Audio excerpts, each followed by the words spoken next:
Chapter 6, The Great X. Father Murphy made the call first thing Monday morning. Hildegard was watching from behind the radiator. She had taken the shortcut through the wall to his office and emerged beside the radiator pipe. It was a route that was too dangerous in winter, when the pipes were hot. But now, at the end of September, the furnace had not yet been turned on. She saw him turn the pages of the telephone book and then run his finger down the page until he found the number. Amazingly, it was near the front of the book, not the back, where they had found the X pages. Hildegard was puzzled by that. She hoped he would leave the book open so that later, when he had left the room, she could check. Perhaps, all by herself, she could eat that page, in case there was a next time. But for now, it was too late. Father Murphy picked up the receiver and dialed. At the same time, he called to the church secretary, who was in the small room nearby. "I'm making arrangements to have the rodent problem taken care of, Sylvia," he told her. Hildegard shuddered. To be lumped like that into the category of rodent? Awful. That category included rats, a terrible enemy of mice. She knew that technically church mice were rodents, but to have it said so blatantly, well. She waited, listening to his conversation, then watched while he hung up the phone, rose from his desk, sneaked a couple of gumdrops from their hiding place into his mouth, and left the room. "He'll be here Wednesday," she heard him tell the secretary. Quickly, she scampered over to his desk and examined the open telephone book.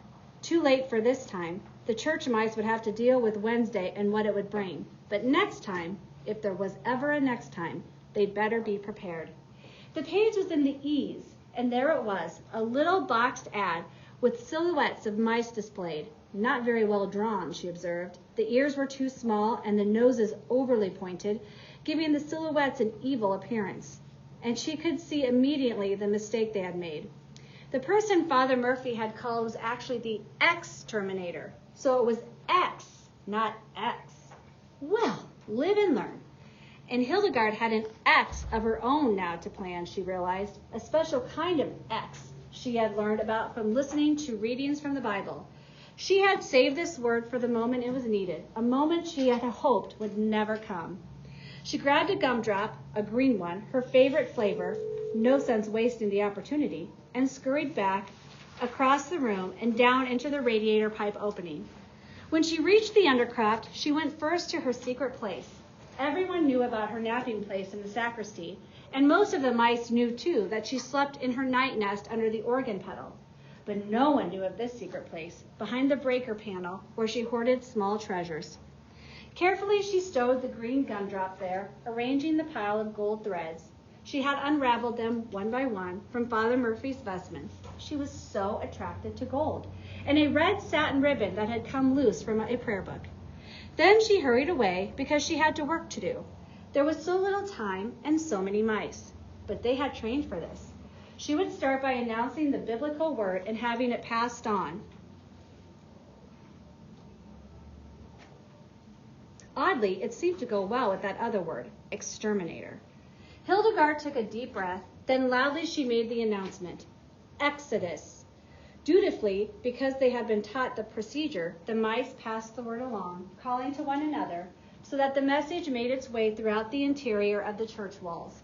Exodus, pass it on, Vivian squeaked to her adolescent children and shooed them off to be messengers. Exodus, pass it on, Jeremiah called through a furnace duct. In 7 different locations, other mice heard it and repeated it so that the news went from mouse to mouse to mouse, until each one, all but the smallest ones, knew what it meant. They all prepared to flee. They were going outdoors.